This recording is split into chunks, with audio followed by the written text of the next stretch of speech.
2.0 is a term that tax practitioners have started using to refer to the latest round of the OECD's efforts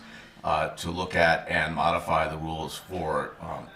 global attribution of taxing rights over the profits of multinational corporations. The OECD refers to this as addressing the tax challenges of the digital economy, and actually does follow on the original BEPS action plan.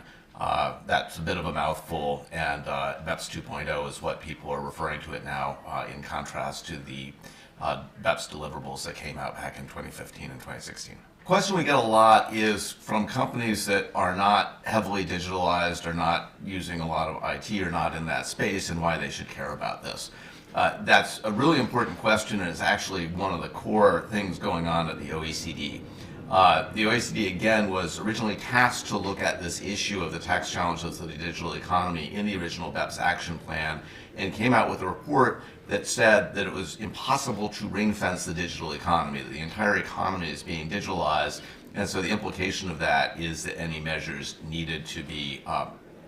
more broad than just focused on digital economy. That debate has evolved, and because the OECD operates by consensus, lots of political considerations and different agendas need to be satisfied in order to reach a consensus. So on the one hand, you have some of the stakeholders in this are very focused on the big,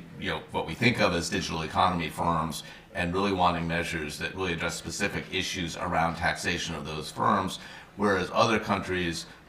either in the case of the U.S., which is the home of many of those firms, doesn't like the idea of having measures that are focused just on them, and other countries that have other agenda items that believe that this is part of a wider problem, that really the market economies, the places where customers located, are not getting a fair share of taxing rights.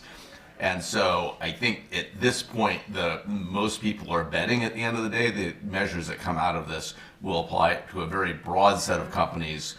not distinguish between digital companies or not. But that is a debate that's still going on. Certainly everybody should be watching it because of the potential for it having very wide implications.